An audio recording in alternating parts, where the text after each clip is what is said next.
Caerfyrddin wedi gorfod teithio mai groesoswallt ar nos Fawrth. Roedd y gêm gael ei gohirio herwydd yr eira y fis dwytha. Honna'n bas dda gan Chris Jones. Luke Bowen yn brwydro yn gryfach na Hudson. Bowen! O, fymryn heibio'r postyn a bu bron i'r tîm sydd ar wylod y tabl fynd ar y blaen. Nembad allan at Sislovic. O, mi gafodd yr asgallwr gêm ragorol ddydd Sadwrn erbyn Ebus. Sgorio 4, creu 3 hefyd. Mae'n trio creu unwaith eto fan hyn. Sislovic ar croesiad isel a Ebi methu cael blaen i droed ati. Dyna'r gored ni wedi weld gan y Seintiau hyd yma. Hudson ar peniad. Taclus gan Routledge hefyd. Pas dda gan Harrington. Edwards yn troi yn codi'r bêl.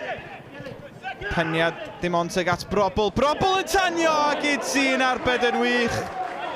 O, mi o'na nerth yn yr ergyd gan Seren y Seintiau. Ryan Brobl arbediad da. Oedd hwnna'n symud yn yr awyr.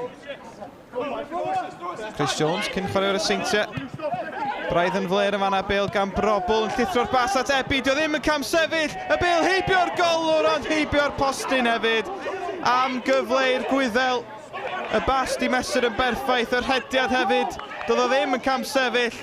Ond Ebi'n methu taro'r nod. Hudson at Brobl. Brobl yn gry. A'r pwysau yn hyfryd ar y bas at Sislovic. Sislovic yn troi heibio Walters i fewn i'r cwrt. Y bêl at Edwards. Idzi'n arbed yn isel. Tîm Christian O'Leary yn dal i tir ar hyn o bryd. Redwood y gig gornel i fewn i'r cwrt bach. Luke Bowen oedd yno i benio'n glir. A dyma Lewis Harling cyfle i Caerfyrddin glirio. Walters, o, cic hosan gan Greg Walters. A dyma Blaine Hudson. Greg Draper eilydd yn troi. Draper yn ergydio. Idzi'n arbed unwaith yn rhagor. Cydradd brif sgoriwr y cyngrair Greg Draper. Wnaeth o symud y bêl na'n sydyn, creu'n lle dda i ergydio. Ond Idzi'r adwy. Davies, Brobl wedi dod yn ddefn i nôl y bêl. Routledge yn ei bwnsio nôl at Brobl. Redmond yn cynnig ei hun lawr y chwith. Brobl yn penderfynu mynd i'r dde. Adrian Sislovic, y croesiad isel. Routledge! A'r bêl fel taten boeth yn y cwrt. Caerfyrddin yn clirio. Dim ffordd drwodd i dîm Scott Rysgo ar hyn o bryd. Redmond at y postyn pellau mae'n mynd. Mae Hudson yno, mae Davies yno. Bêl yn cael ei chlirio oddi ar y llinell. Caerfyrddin yn dianc eto.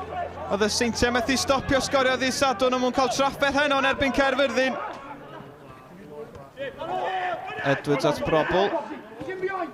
O, chydig o le fan hyn gan Routledge i redeg tuag at amddiffyn yr hen air. Sislovic yn allan ar y dde unwaith eto. Sislovic yn ôl at Brobl. Brobl ar ergyd y gwiriad. Mae'n taro'r postyn! A Curtis Byrne yn rhwydo. Doedd o ddim yn cam sefyll. 87 munud ar y cloc.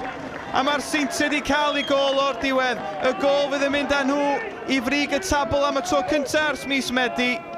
Tor calon i Caerfyrddin. Firstly, congratulate Carmarthen for a good game. Know Christian well, been on courses with him and I knew he set his team up very well and he did that. He frustrated our team. Chalk and cheese from Saturday where we were free-flowing and playing our good football and creating chances and you know, they really did put a shift in Carmarthen tonight and credit to them for making a very good game. I said some of these boys got up the car at 7:15, you know, and rolled up and played. It's so I'm proud of them. Every single one of them did great out there. We're not blessed with TNS and working on shape and what have you. You know, we've gone into 3 games this week without training. I asked them to do something before the game and they did it. It's been a season where nobody seems to sort of consolidate themselves at the top. Will you be looking to kick on from here now? Hopefully, yeah. You know, we haven't been top of the tree for very long or many times during the season, so that was a carrot for the boys tonight. 16 games in, halfway in. Can you get top of the league and really go and take the league by the scruff of the neck? The performance-wise was good. I've just said to them that's the standard now. I've said it to them before and they dropped a Bala. And I said we can't afford to do it now. We have to take it into Friday. And again, you know, we've got another 3-hour drive back. The boys got work the next 3 days, and then they got to roll out and play again. So, you know, it's difficult. Tuesday night at TNS up in North Wales, it's not right. You know.